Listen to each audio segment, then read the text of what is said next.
This is the Cash In Early Edition.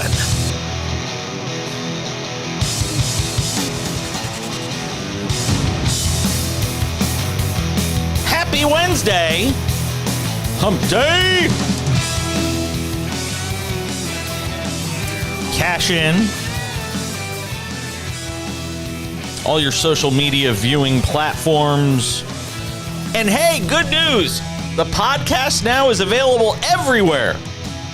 Spotify, Apple Music, Apple Podcasts, Google Play, iHeartRadio. We're everywhere, man. Just check out the Cash In podcast. Subscribe today. Leave a comment. Give us 5 stars, whatever all that fun stuff is. Sam Yarnell will be hanging out with me in a couple minutes. I gotta say, I don't typically watch First Take. One, because the structure of my day used to be, we were doing the nightly radio show, so I was going to bed later. I was getting up later, and then the first thing I do is take my dog to the park, go to Starbucks, have a drink. So that was all during First Take time, so I never watch First Take. Not to mention the fact that I can't stand Stephen A. Smith for the most part. No, I mean, I've been honest about that. He gets on my last nerve. I just think he's overexposed. And some of that's him, some of that's ESPN. But anyway, I don't typically watch First Take, but now it's doing the show at noon Eastern every day, Monday through Friday. I've changed my routine. My schedule is different. So now I'm up at, 6 a.m., 6:30 a.m., and we're off to the races by like 7. I'm up. So now I get up, I have my morning cereal, dog and I sit on the couch, and now I actually turn on First Take, which, again, I'm not generally a fan, but I turned it on, and I'm glad I watched it because Chris Russo was hilarious. Look, I grew up with the guy, and he does a segment at the end of the show, like what he's mad about. Because he's Mad Dog Russo, that whole thing. Like I said, I grew up with Chris Russo. So, not grew up literally with him, but like grew up listening to him. So it was pretty funny today, I have to say. But it got me actually thinking about something, and I wasn't sure what I was going to start off the show on today. Obviously, there's all the Aaron Rodgers stuff that we talked about yesterday. And if you missed it, we had a great podcast yesterday. I thought we really broke the whole thing down in a very entertaining way. And if you're following me on X at the back page, I did a pretty cool little video that basically answers all the questions regarding Aaron Rodgers and where we go from here with this injury. So go and check that out. It's over on X right now at the back page if you want to go and see that. It was a fun video. It was fun to put together. So I was watching today, and they were talking about the fact that First Take's going to be in Boulder on Friday on the business field, whatever that means, to interview Deion Sanders, Coach Prime. I won't call him Coach Prime, ever. So Deion's doing this interview with Shannon Sharpe and Stephen A. Smith, and Chris Russo was breaking their stones about the fact that he wasn't invited and all that, and they went back and forth about how Chris Russo said 3 days ago he was all primed out, and it made him want to root against him and all that stuff. So they had some fun back and forth. But what Stephen A. Smith revealed, and I don't know if he meant to reveal it, maybe it was a humble brag, but at the end of the show, or near the end of the show today, he revealed that when him and Shannon Sharpe went to the game on Saturday, and they walked out of the tunnel together and fans were cheering for them, probably more for Shannon than they were for Stephen A. But as they walked onto the field and waved their hands around and that sort of thing, he said that they sat in Deion Sanders' private box at the stadium. And I'm just thinking about like how far journalism has fallen. And I get that Stephen A. Smith is sort of this hybrid of journalist. He breaks stories, talks to guys, does interviews. He actually did a really good interview with Roger Goodell today, which I want to talk about a little bit because it relates to one of the stories we're going to discuss. But he talked about the fact, he briefly mentioned that they sat in Deion's box. And I'm sitting here thinking to myself, well, what kind of fluff piece are we going to get on Friday, basically? I mean, you cannot, this is why throughout my entire career, I made it a point to not get close to athletes. There's one coach in the history of my career, I got close to one coach. And it was a coach at Quinnipiac University, which is a small Division I basketball and hockey school. Tom Moore, former UConn assistant. He and I became buddies. Oh, hold on. Sam's like freaking out right now. What? We cannot call the defending men's national hockey champions a small school. It is a small school. It's a tiny school. Is on the map. They're the national champions. Everyone knows about them. Oh my God. Quinnipiac's a great story. I love their men's hockey team last year. Yeah. They're a big school. They're not a big school. They're a tiny school. That's what made their national championship all the more amazing. It's a tiny school. The championship made them a big school. They're made now. Okay. They're made? They're made now, I got it. Okay. They're big time. I got it. Okay. We'll come back to Sam. So I only ever got close to Tom Moore, but it never stopped me from asking him hard questions, and he knew that. But still, there's always an awkwardness that comes with asking somebody tough questions if you're close to them. And Stephen A's close to a lot of people because sometimes journalists and sports media people, for them, it's as much about getting close to, rubbing elbows with.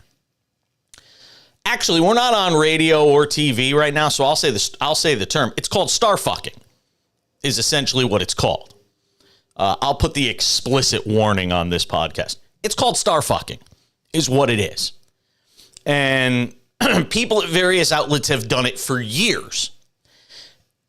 And when you do that, I can't take you seriously when you go to Boulder and say you're going to go do First Take from Boulder, because all I know you're going to do is provide verbal fellatio for Deion Sanders for an hour or 2 hours or however long it's going to be.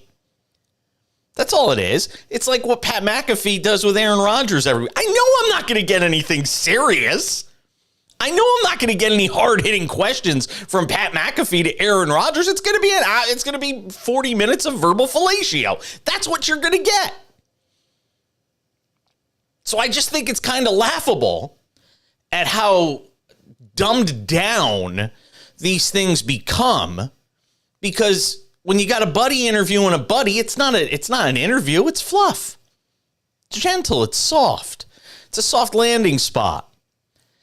So I just think it's kind of funny that, like, in any normal journalistic outfit, you would not be allowed, if you were Stephen A. Smith, to go sit in Deion Sanders' box and then be provided the opportunity to spend an hour or 2 hours interviewing him.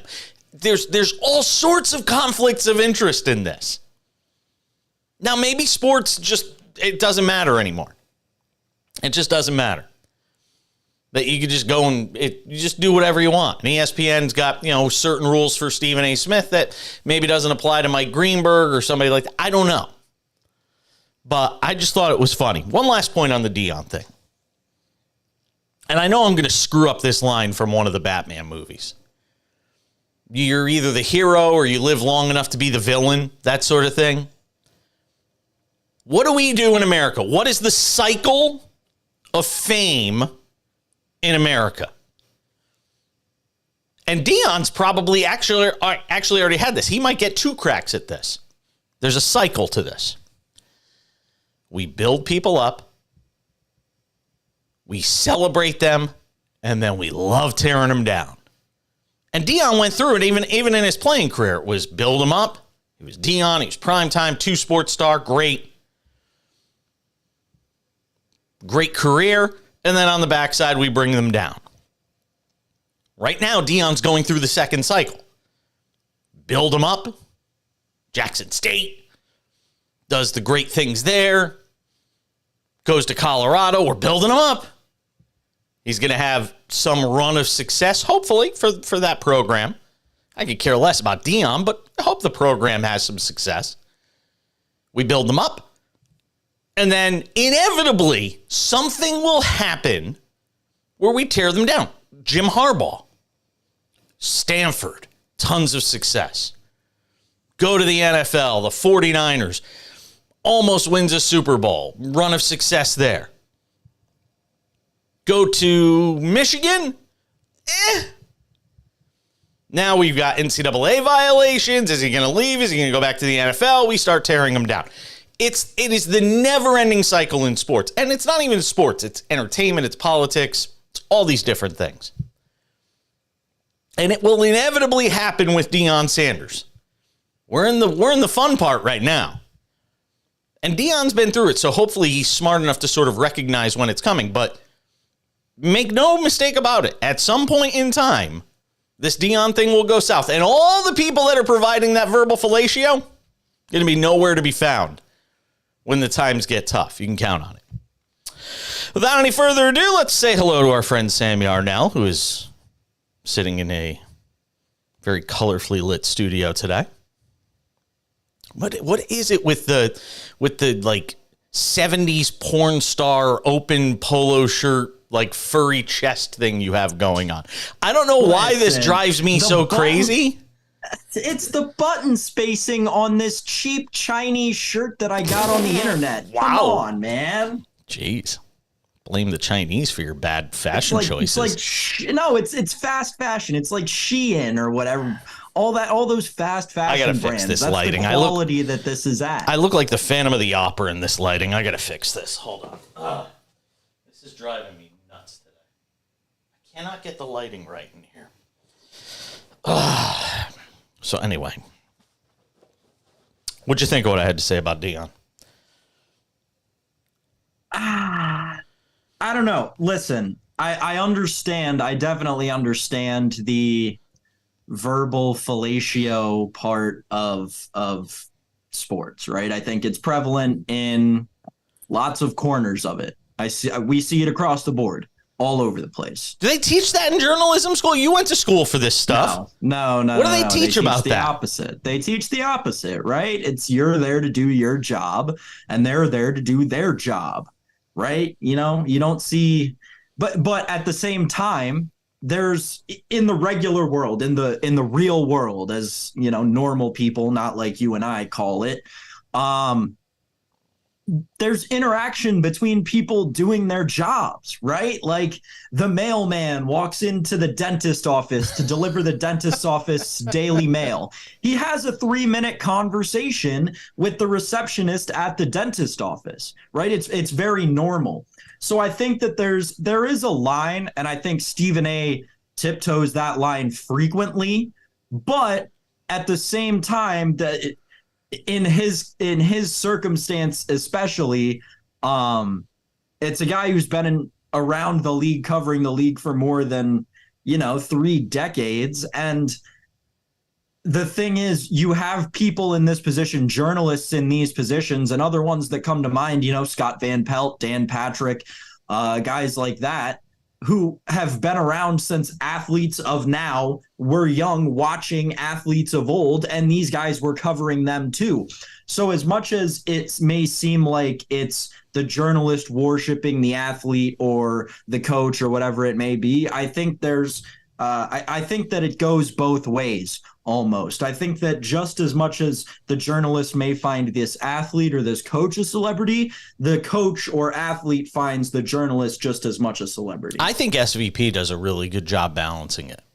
I think Van Pelt, who's down your way, actually, I think he does a terrific job balancing the role of being personable with guests versus, again, the crude term I used before, star fucking. I think he does a really good job because I've seen him do interviews and he'll still ask the tough questions. I don't know about DP so much anymore. But I will. And again, Stephen A. Smith isn't buddy with Roger Goodell. And he asked him the hard questions today. He asked him about Jerry Jones. He asked him about Terry Pagula. He talked about the Jim Trotter stuff. I thought he threw him a bit of a lifeline when he started talking about, well, you don't promote enough about the fact that you have, this many minority coaches, or you have this many minority employees in the league, and you don't do a good enough job explaining that to people. But then at the same time, he made sure to try and point out the fact that the number of black head coaches in the league is down from its peak, which I think was 9 at one point or something like that. I don't know, but I thought he did a good job all in all today with the Goodell interview. If people get a chance and want to go check it out, I'm sure ESPN will have it up on one of its 7,000 platforms at some point during the day. But mark my words, at some point this Deion thing will go the other way, and I want to see how many of these people that are all sniffing his butt right now, I want to see how many of those people are the same ones crushing him when this thing goes south, which at some point it will, because it just always does. These things go in cycles, like I said. Nothing lasts forever. You could even Bill Belichick, he hung around long enough. He could have walked away when Tom Brady walked away. He could have walked away when Tom Brady left. Now, I know he wants to break Don Shula's record and be the winningest head coach in the history of the NFL, which is the only reason for him to stay around at this point, because he's not winning any more Super Bowls, not with the way things are comprised and the amount of time it's going to take to rebuild it, to get it to that point. There will be no more Super Bowls for Bill Belichick. So the only reason he's hanging around now is the accolades, the records, that sort of thing. Why are you shaking your head like that? You don't think you're going to make an argument for the Patriots today? I'm not, but Bill Belichick is the worst supervillain of my lifetime. He ruined football for me for a decade and a half, and I will put nothing past that man. He could tank the Patriots this year. They could get Caleb Williams and be right back in the Super Bowl next year. You never know. Like, seriously, you never know with that guy. So until the wooden stake is through his heart, man, I'm not letting everything is a possibility until he is fully retired. I'll tell you my best Bill Belichick story real quick. I was in Hartford at ESPN Radio Hartford, which is iHeart owned. Did afternoon drive there for 3 years. And every year we would do our show from the Travelers Championship. So we would do 5 days, actually 7 days, Monday through Sunday, from the grounds of the Travelers Championship. And one of those days was Celebrity Pro-Am Day, and Bill Belichick would always come. So it was the first or second year that we're there. Belichick's there. And I'm like, I'm going to get my Bill Belichick interview today. I'm one of the only live radio stations here. Our booth is right overlooking the driving range. Perfect. We get him to walk up. Perfect. I walk over to the range. I'm watching him hit balls. I'm waiting. I'm looking at my watch. Come on, get done. I want to get this pre-tape done. He comes walking off the range. I walk up to him. Hey, Bill, Jason Page. Host Afternoon Drive on ESPN Radio here in Hartford. We got a lot of Patriot fans. Sure, they would love to hear from you. Could I get you to sit down with us for 10 minutes? And he literally did this. He looked at me and goes, no. And just kept walking. That was it. It was just, no. And he just kept going in typical Bill Belichick fashion. Did you see, this is one of the things I love about Bill Belichick, probably the only thing I like about Bill Belichick. Did you see his answer on long snappers the other day? No. If you haven't seen it, I encourage you and all the viewers to go on YouTube and literally just type in Bill Belichick long snapper. He does this once a year where he'll take a stupid question from a reporter, like a one that wouldn't require a long answer normally, and he'll give a 10-minute long answer with detailed history of the NFL and all that kind of thing. And that's exactly what he did with this. He literally gave a 10-minute long answer about why long snappers deserve roster spots and the history of long snapping and how kicking has evolved. And it's very interesting. And as much as I hate the guy, he really shows his prowess and his ability to just be a sponge when it comes to all things football. Like, the man knows everything about every facet of the game, and he has for decades, and it's on display there. So as much as I hate the guy, it was an awesome answer to a question. And, I've watched it probably 3 times now. I actually see it here. And it really is a 10-minute answer. He did It's a 10-minute long. speech. He did a 10-minute speech on it. Maybe today, you know what I'll do? Maybe today to end the show, we'll put it at the end of the podcast. Maybe we'll put it on there so people could actually hear it in case they don't want to go look for it online. That's some funny stuff.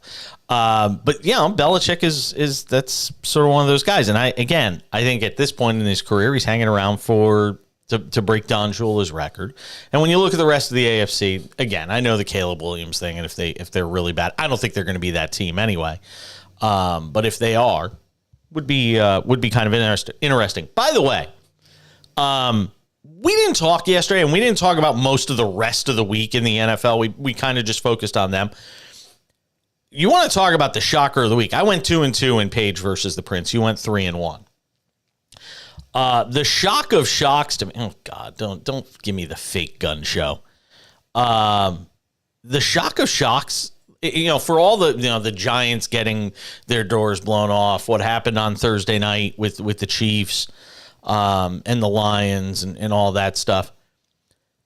What happened in Seattle with the Rams and the Seahawks? That was the shock of shocks for me.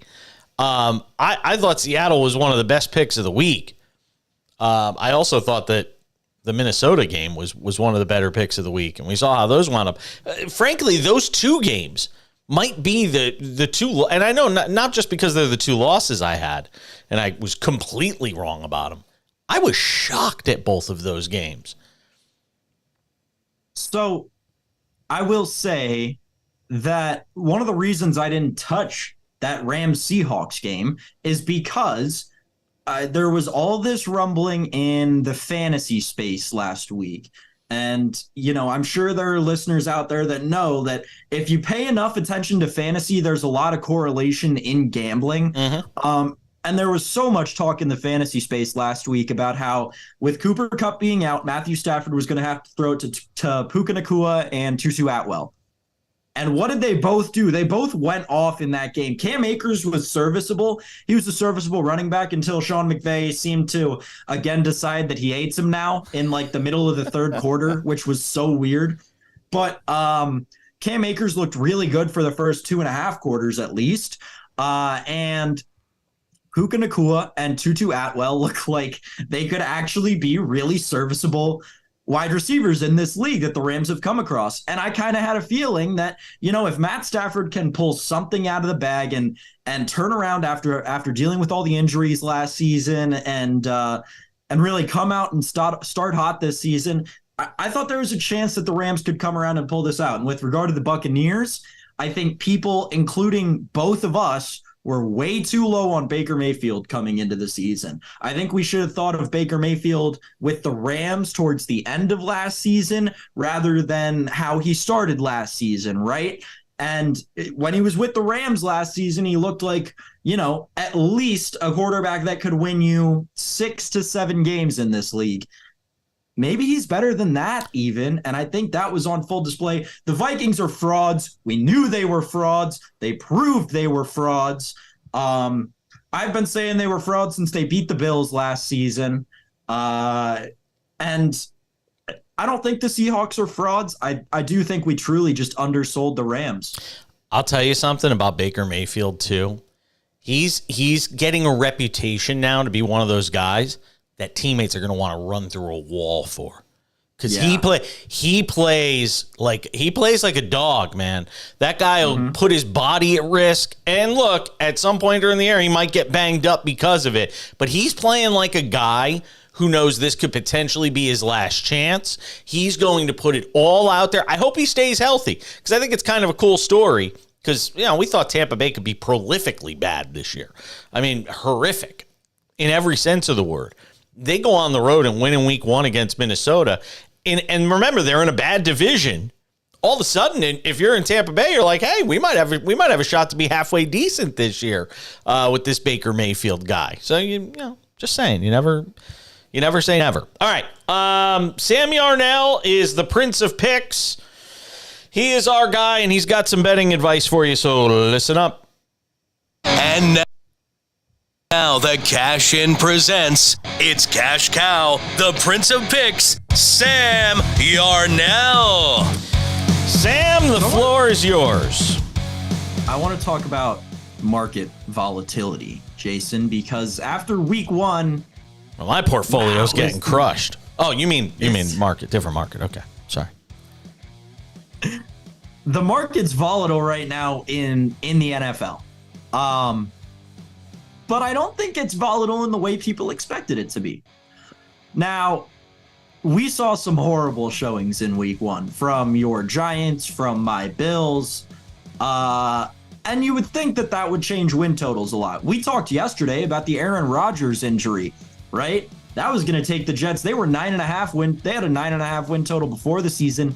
We thought that was going to go down to like 6.5, maybe 7.5. It only dropped a game. It's only at 8.5.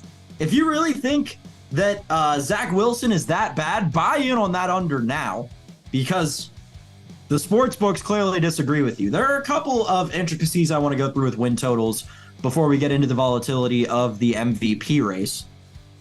But there are only two teams whose win totals changed by 2 games this week after week one. That would be the Arizona Cardinals, and who went from their over wins being 5.5 to now it's 3.5. And I really think that was more them just catching up with the Sharps, who really bet it down at the end or leading up to kickoff of week one. And the other one is the New York Giants. Their win total went from 8.5 down to 6.5. So it seems like the books may have lost a little faith in Brian Daboll as a head coach. The other 2-game swing, though, is an interesting one, and one that I kind of regret not getting on before the season, because you and I talked about it during our AFC North preview. The Baltimore Ravens moved from an 8.5 win total to a 10.5 win total. And that was a win total at 9 that I was really confident in the Baltimore Ravens getting to before the season started. And now at 11, I'm not so sure. They are a very good team, and they're led by one of the best quarterbacks in Lamar Jackson, who's 15-1 to win MVP right now. We'll get into that again in just a second. Just a quick note on win totals before we get to the MVPs. One thing I thought was very interesting, the Buffalo Bills win total has not changed. It was 10.5 coming in. It's still 10.5, but they lost a game they were favored in. That's what doesn't make sense to me. What is the sportsbook hedging on? And I'd love to get, a guest on that we could talk to who's been in a risk room and really understands why that happened.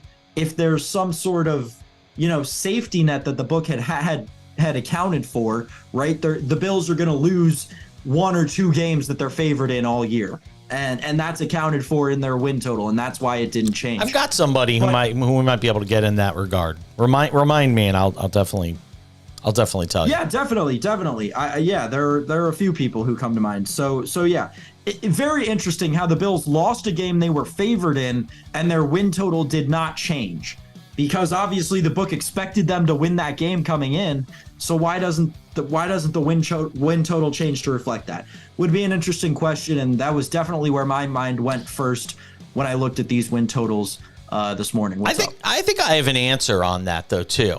I think some of this is learning from past mistakes, and not pushing the pen. It's a 17-game season, and 1 game does not a season make. If they go and drastically shift the number, a ton of money comes in, they can get burned. So I think there's a more of a wait and see, take a pause sort of approach. Looking at past sort of precedent, just with regards to the Bills.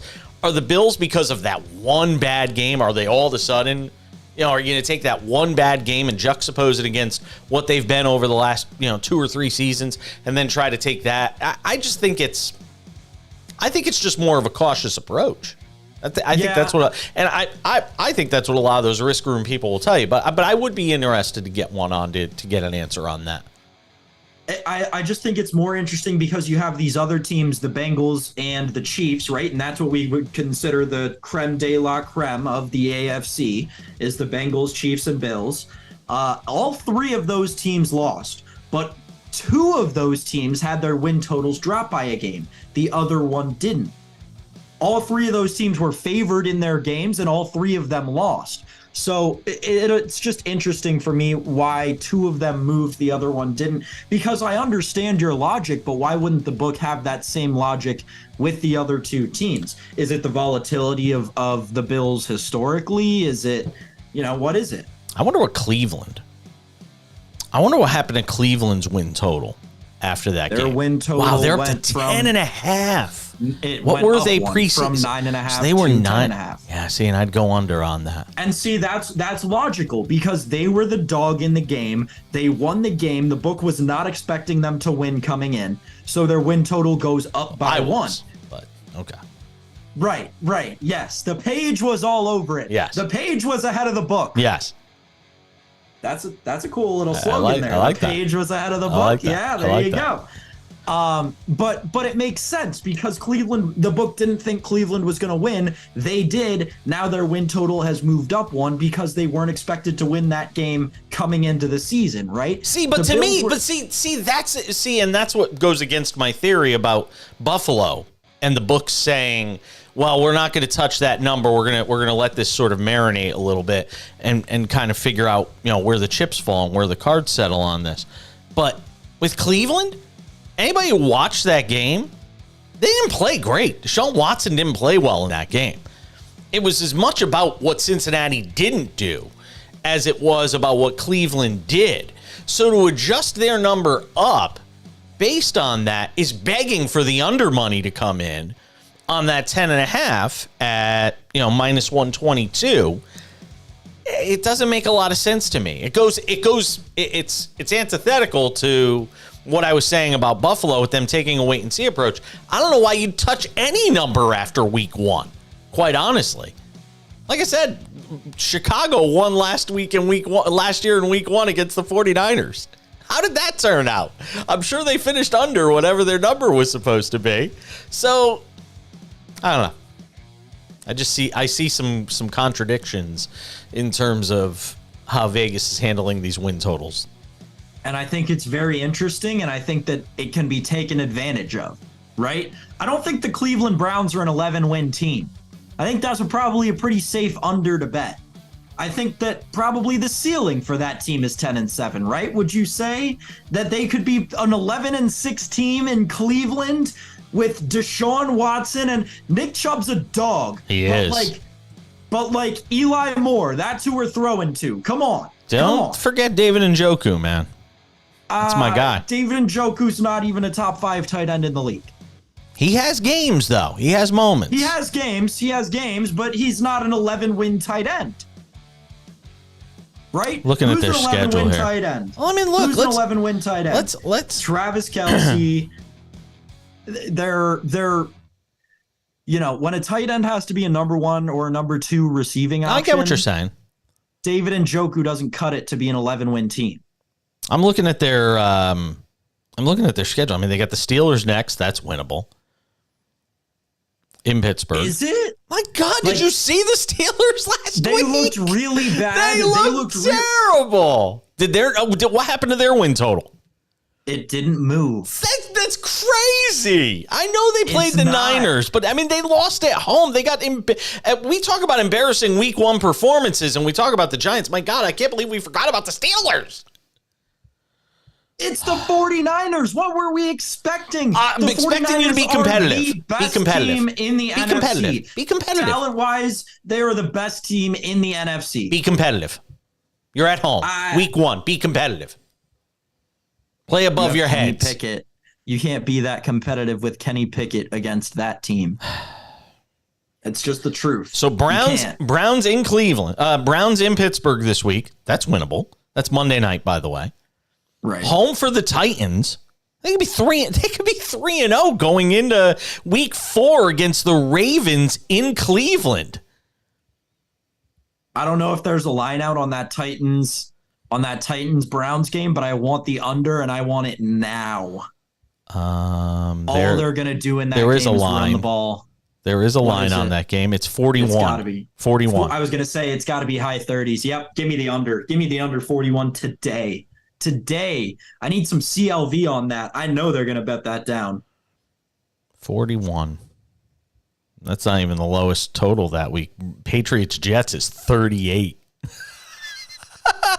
Yeah, and I'd probably go under that, honestly. I could see that game being 21-14. I could see that game being 13-10. I mean, Cleveland could be legitimate. Cleveland could be a legit 3-0 team going into week 4 against the Ravens. And that game's in Cleveland. All right. Then the schedule gets a little more interesting. Then they're home for the Niners. Loss. At Then the Colts, at the Colts, that's winnable. Close. That's a win. Will be close. Again, I'm telling you, man. At the Colts, that will be close. At Seattle, that's a loss. Versus Arizona, that's a win. At Baltimore, that's a loss. Versus at Seattle, yes. You think they're gonna go across the country and win against the 12th man? Nah. You might be putting a little too much faith in Seattle based on what we saw in week 1. Plus, Seattle will have Jackson Smith and Jigba fully healthy by then. Let's say this. Let's say they split the Ravens and Niners. I'll give them a split with the Ravens and Niners. Both home games. Oh, no. I'll give them a split. They're going to win one of those 2 games. They lost in Baltimore. They got screwed by the officials last year in a loss to the Ravens. They could beat the Ravens. And that was with Jacoby Brissett. Ravens game. Yes. So let's give them a split there, right? We'll give them a split there. We'll say they're 4-1. We'll say they're 4-1 going into week 6 at Indy. Let's say they split Colts and Seahawks. It's 5-2.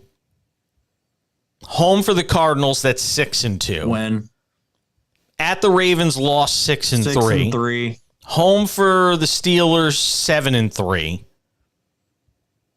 At Denver, they're going to split with the Steelers. They always split with the Steelers. At Denver, 7-4. We'll give the Broncos a win there. At the Rams, 7-5.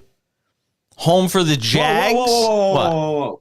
8-4. 8-4. They're going to beat the Rams. They'll beat the Rams. I'm trying to be just realistic. It's hard to. You just said traveling across country, and now you're like, we can go to the Rams though, and we'll win 5.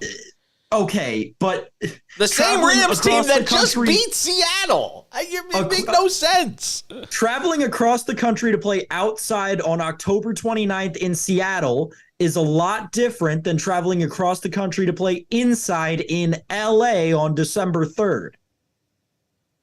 I'm still going 7-4. You're going 8-4. I'll go 7-5.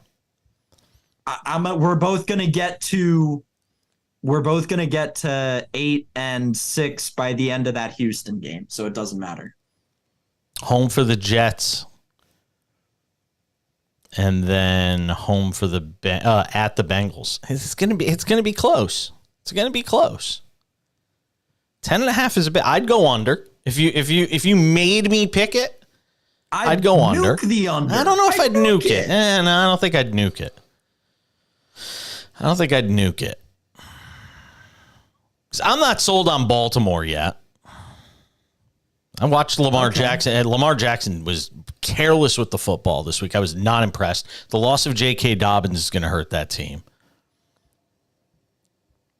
Then maybe you should get on the Baltimore under at 10.5. I would definitely consider getting on the Baltimore under Baltimore Ravens schedule. I would definitely consider getting on Baltimore on the at under 10.5. I'm not a believer. 10.5 across the board for the Ravens too. Just about every book has them at 10.5. In Cincy this week, they're losing that game. Bengals are going to come out firing on that game. They'll beat the Colts. They're 2-1. That'll make them 2-1. In Cleveland, I got a loss there, 2-2. In Pittsburgh, I'll reluctantly give them a win just because I don't have a lot of faith in Kenny Pickett. 3-2, but that's a toss-up game. In Tennessee, it's a toss-up game. They're going to split that Steelers-Titans back-to-back road games. So that makes them 3-3. Home for the Lions. It's not an easy game. but I'll give them a win. I'll give them the benefit of the doubt. I'm going to give them the benefit of the doubt on these. 4-3 at the Cardinals. 5-3 home for the Seahawks. I'll say 6-3. I'll say they could beat the Seahawks. Home for the Browns. 7-3. Home for the Bengals. If you assume they split with the Bengals, and that's 8-3. At the Chargers, I'll give them a loss. 8-4. Home for the Rams. 9-4. At the Jags, even if I'm mean and say they lose that game, 9-5. At the Niners. 9-6. Home for the Dolphins. Lost to them last year. That was a crazy game. But remember, that will be post to a retirement. You're such a jerk. Even if we give them a win there, that's 10. And then home for the Steelers. I mean, I think I was pretty generous with that. And, they're around 10. So I think that number's fair. But I don't know if I hammer the under. Because the middle of that schedule has some softness to it. This is a little squishy. A little Charmony. Little. Well, got a little bit of that. Maybe if I can't sell you on a win total over or under, we can talk MVPs, because there's been a ton of movement in the MVP market, Jason. Tua Tagovailoa going from 12-1 to 7-1 after one good game. Are we kidding? Great game. Let's be fair. Against a Brandon Staley defense. They're going to do that to a lot. All right. I mean, they're going to do that to a lot of teams this year. You really, I can't get over how much you're underselling in their division. I can't believe how much you're underselling. Yeah, I think they could do it against New England. I think you're underselling how good this offense is. And you think I'm overselling it. So there you go. I think we're forgetting that they're the Miami Dolphins. They haven't had a prolific offense since. Okay, you got to get out of that mindset, though. You got to get out of that mindset, though. If you watched them last year, you knew the potential for this was there. I was in that mindset for the New York Jets, and it paid off. Well, so teams are gonna team, Jason. Dolphins gonna dolphin. Jets gonna jet. Bills are gonna bill. Like, it just always happens. These history continues to repeat itself. Yeah. And that's all that's going to happen with this. And what has happened for the last, it's really happened for the last 2 years, but last 10 years, you can go all the way back to the Matt Moore days in South Florida. These Dolphins fans get way too excited about their Dolphins teams. They show out in week 1 and then suck for the rest of the season. Yeah. It's nothing new. I think it's new. They were handed an easy game in week 1 against the Chargers. That was the easiest. They went on the road and won in week 1. What do you want from them? Against the Los Angeles Chargers. We're pretending like they just beat the Bengals or the Chiefs. But they beat a playoff team. A team that barely made the playoffs. And then they're a playoff team. Just as quickly as they made it, were knocked out by a real football team. They played against a college defense, right? And they still barely won. Against a guy who's barely a top 10 quarterback in the league. That offense is going to travel well, man. I'm telling you. Doesn't matter who they play. It might for the next 3 weeks until Tua retires. Will you stop? He's not going to retire. There's so many things wrong with this team, all the way up to there are so many things wrong with this team. They're going to win the division, top to bottom. They're going to win the division. Both sides of the football. Going to win the division. And their head coach is, unfortunately, one of the coolest guys in the NFL. I don't care so much about that. I know, because you don't like him, and that's why I like him. Yeah. He doesn't do much for me. Mike McDaniel, cool guy. So you think Buffalo? Not. So you think Buffalo's still going to win that division? Yes. Oh no! You hesitated. No. It's conditional, right? Like those watching, by the way, those watching could see that trepidation in the eyes of Sam Yarnell. Those listening, that pregnant pause you heard, that was also trepidation. Just so you know. I was going to put a conditional on it about if Ken Dorsey is really fired, but I believe in Ken Dorsey enough. Josh Allen will strap his head on right. The Bills will win the division by week 15. The Bills will have 3 weeks of knowing they're division champions. The Dolphins are going to crash and burn. 17 times 4. Let's see here. 17 times 4 would be. Josh McDaniel. Oh, by the way, Josh Allen's on a pace for 68 turnovers this year. I just want to make that known. 68. Tough to win football games that way. He's 12-1 to win MVP right now. That's up from 7-1. Go burn your money on that too. Buying all the way into that right now. No way. Buying all the way into it right now. Just hand me your money. I'll kick you in the nuts and we'll call it a day. Jason, it's like in the weeks that I've been on the show, it's like I haven't taught you one thing. Nope. Dude, these awards, betting these awards is about writing the best story. What is the best story? It's not Buffalo. It's not the dude who almost retired because his brain basically failed him and everything that's wrong with football comes back and wins most valuable player. Yes, that is the story. You know how bad that is for the league? Oh my God, that is a horrible image for the league. They'd never let that happen. What would they let happen? The guy who turns the ball over 4 times to the best defense in the NFL, week 1, comes back, has 4 turnovers the rest of the season, and leads his team all the way to an MVP. That's the story I'm writing. That's the story I'm buying in on. Not the NFL's version of Concussion the movie, because that's what Tua winning the MVP is. Be a great story. Not for the NFL. Yes, it would. It would show. No, it would absolutely. Dolphins Patriots, by the way, week 2. We'll get to that on Friday in Page's Page versus the Prince. I almost said Page's picks. In Page versus the Prince. I don't know what you got an early line on that? I can find one. No, I've got one. There it is. It is. Is that a Sunday night game? Yeah, that's Sunday night. That is 2. Oh my God, I would be all over Miami -2. Oh my God, I'll tell you right now. That's already one of my picks. It's done. Done.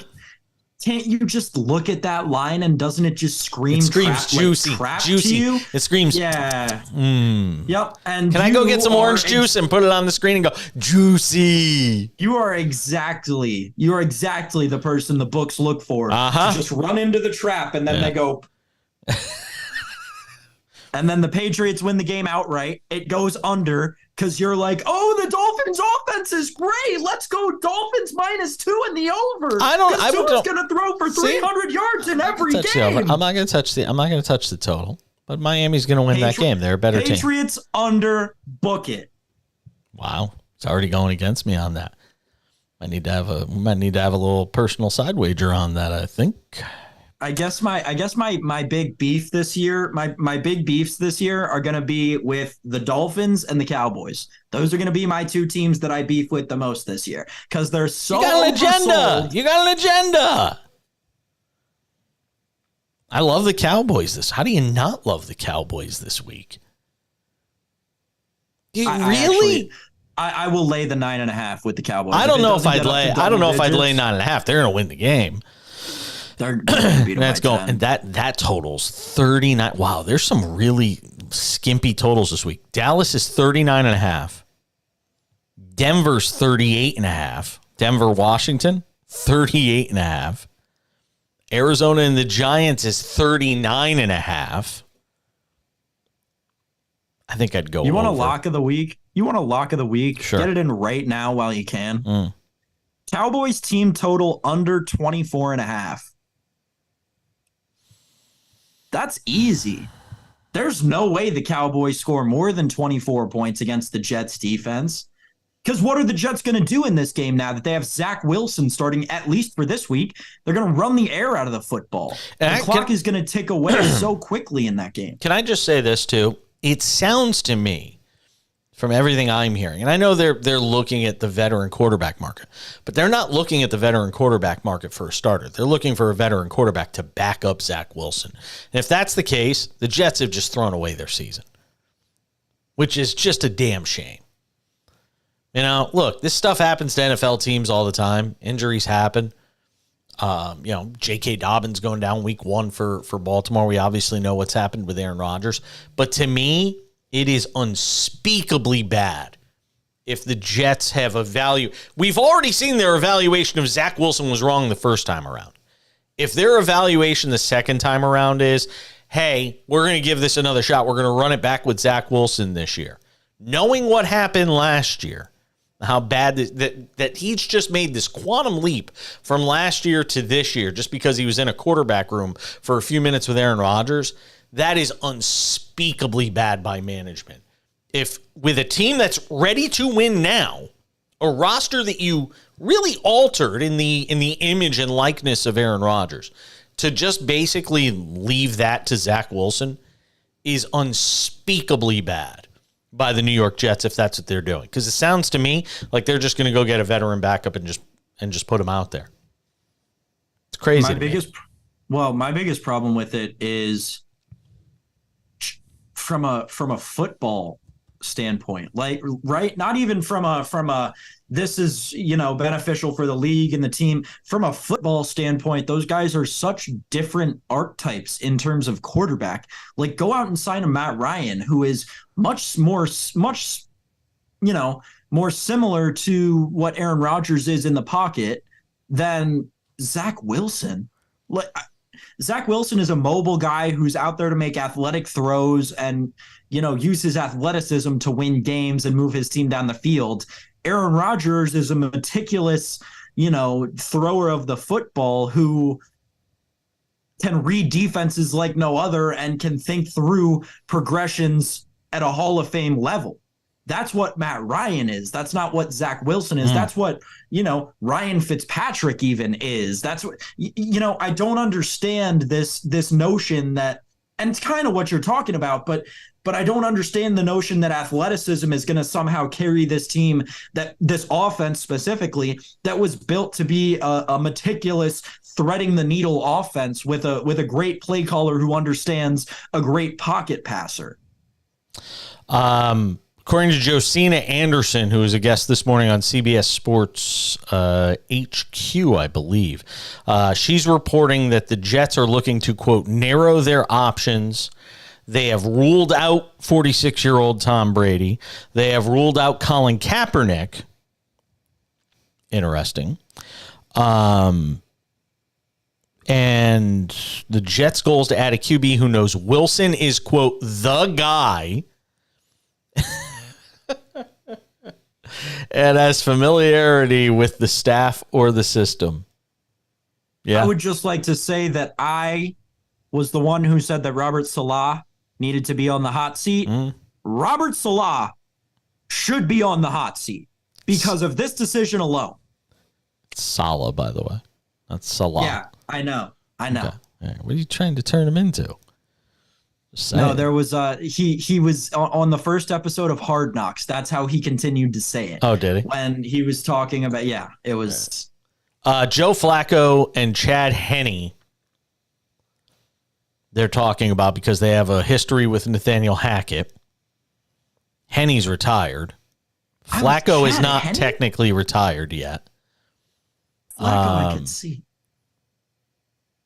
Yeah. That's about it right now. Chad Henne? Like, who I just saw in a Subway commercial with Patrick Mahomes. Yeah, Super Bowl champion Chad Henne, I should say. Hey, he had all due respect, big drive in that postseason for them. One of the best backup quarterbacks of all time. Seriously, he's up there with Chase Daniel. Yesterday on the show, Jason, I talked about Kirk Cousins, Hall of Fame at securing the bag, just absolute Hall of Fame level bag securer. Chad Henne, Chase Daniel, who else? Brad Smith, those guys right up there with him. Right up there with him. You know who else? All-time greatest backup quarterback? Jeff Hostetler. Won a Super Bowl for the Giants as a backup quarterback. Phil Simms went down. Jeff Hostetler led that team to a Super Bowl that year. Just remember, talk about the greatest backup quarterbacks of all time. Jeff Hostetler will always have to be in the conversation. Who was Eli Manning's backup when the Giants won the Super Bowl when I was a little kid? When they beat the Patriots the first time. Wow. That's a great question. I'm not sure who it was. Was it Matt? No. I don't know. I'm not sure. They never saw playing time because Eli always played. I mean, talk about the greatest job forever was being Eli's backup, because forever and a day, he didn't miss any games. Jared Lorenzen. That's right. Rest in peace. That's right. Yeah. That dude was big. I forgot about Jared Lorenzen. 8 attempts all season. That's about right. Well, we didn't get to the Roger Goodell interview today and what he had to say about the Jim Trotter stuff. We'll hold that over. We could always get to that. But I do want to finish the show today. I want to just put this in for people because I think it is one of the cooler things you're going to hear in the media today. Bill Belichick talking about long snappers in the NFL will take us off the show today. If you did not see this, Bill Belichick was asked a question about long snappers, which, by the way, not to pump my own stuff out there, but there is a video. So you see the jersey behind me. I was a play-by-play guy for a UFL team in that short-lived league. I was a play-by-play voice for the Hartford Colonials. I also did a weekly TV show where and during that weekly TV show, they'd let me play a different position and show me how to do certain things. So I did quarterback one week. I did kicking another week. One of the weeks we did long snapping. Wow, that's really hard to do. It's on YouTube somewhere. I'll post a link to it, me as a long snapper. So Bill Belichick was asked a question about being a long snapper and the importance of long snapping and why why do teams waste a roster spot on it, that whole thing. His answer has gone viral because it was 10 minutes long. We will finish the show with that. Our good friend, Sam Yarnell, we will see. Are you here tomorrow? Or are you off tomorrow? What are we doing tomorrow? You going to be here tomorrow? What was that? Sorry, I lost you. Yep, I'm here tomorrow. Right. So Sam Yarnell will be here tomorrow. Bill Belichick on long snapping and in the most Bill Belichickian of ways answering the question. That'll finish the show today. I'm Jason Page. We'll catch you back here on Thursday. The Cash In on all your social media platforms and now on all of your podcasting platforms if you want to check out the show there as well. Have a great day. Hey, good morning, Bill. Hi, Ben. I have a question that's a little out of left field. It's about roster building and not having to do with the game this week, but it's something I've been thinking about for a while, and it's about long snapping, actually. And I was just kind of wondering, and this is with all due respect to Joe Cardona and all the fine long snappers out there, but is long snapping that difficult that you need to use a roster on one player who does only that? Can't you just cross-train a few guys to do long snapping and then have more flexibility with that roster spot?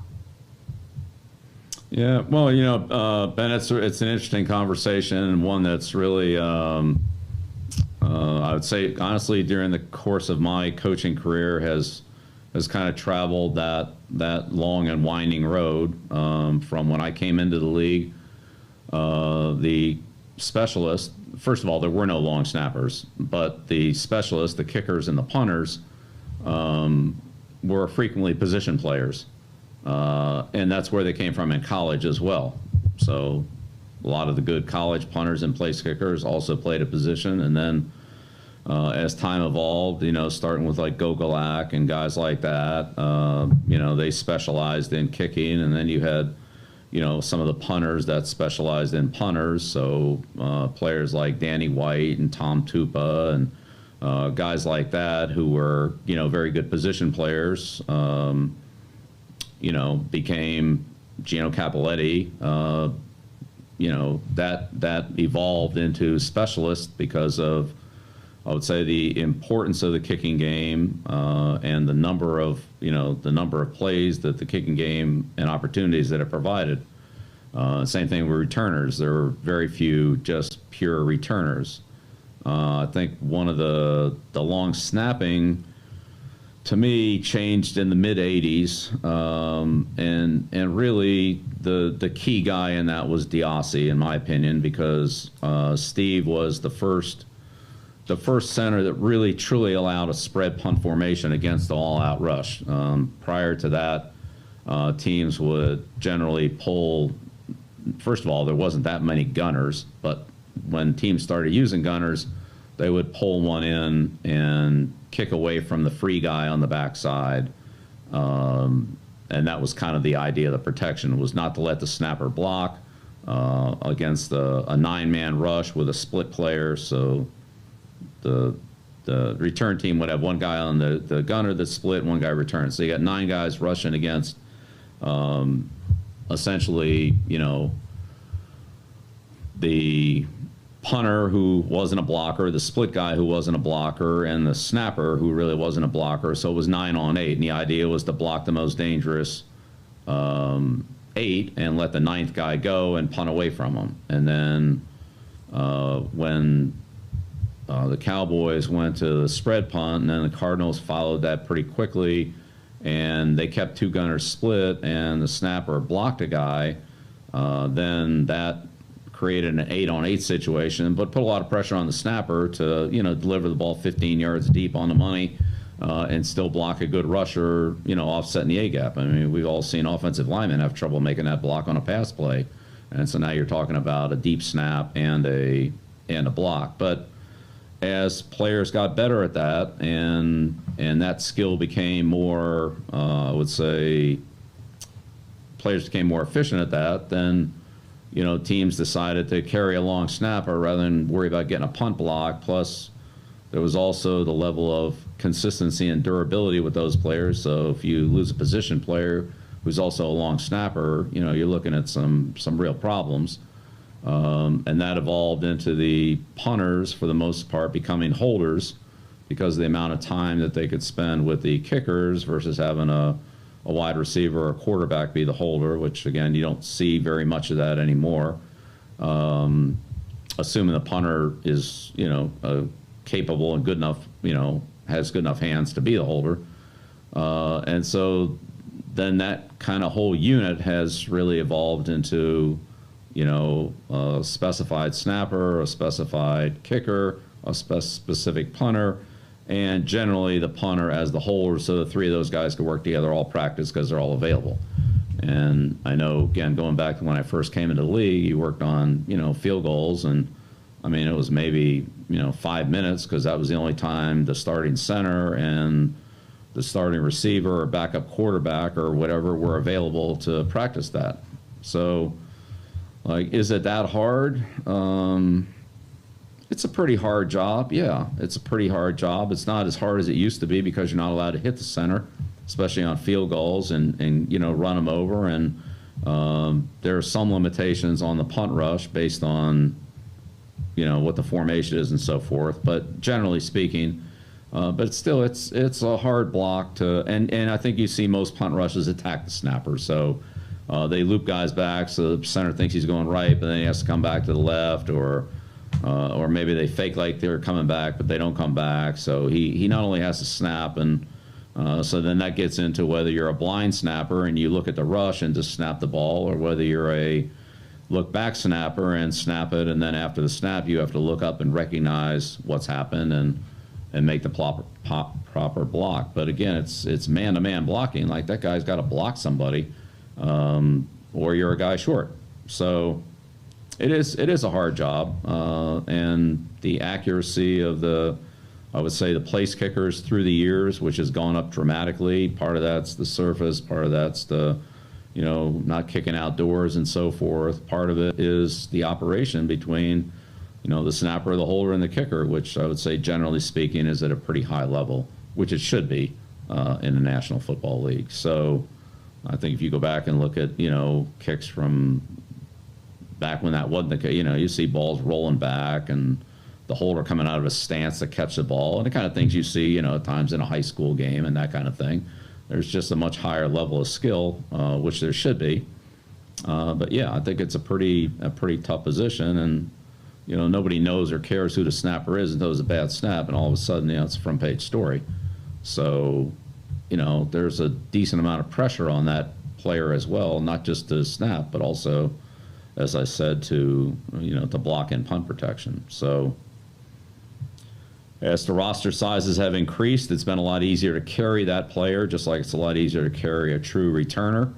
And so, in terms of depth and availability, you really don't want to be looking for one of those players in the middle of any time, middle of a game or middle of a season.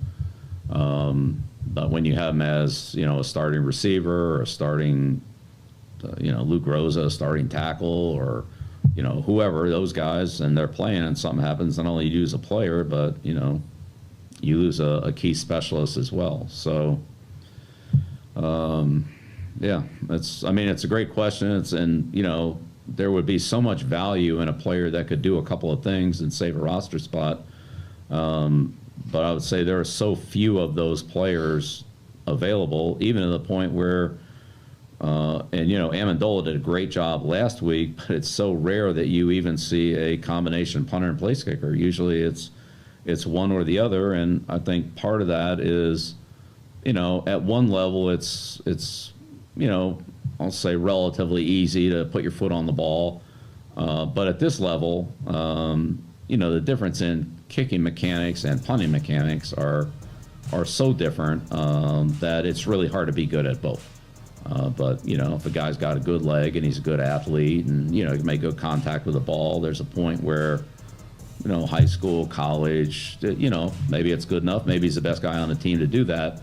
But I'd say at this level, that's pretty, that will be asking a lot. Now, like Jay can punt, Jay can kick off, Jay can kick field goals, to be at the kind of level you want it to be at, to have the person split their time between the two of those, again, I think is, a lot to ask. It's not, I'm not saying it's impossible or unheard of, but it's a lot to ask, and that's why you don't see it very much.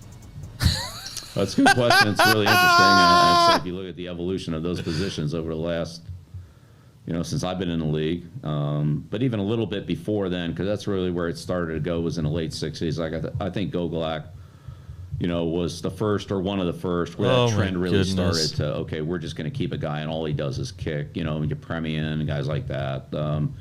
That's all they did. It was a little bit unusual, but gradually that's become the new norm. Wow, that's about all you need, ladies and gentlemen.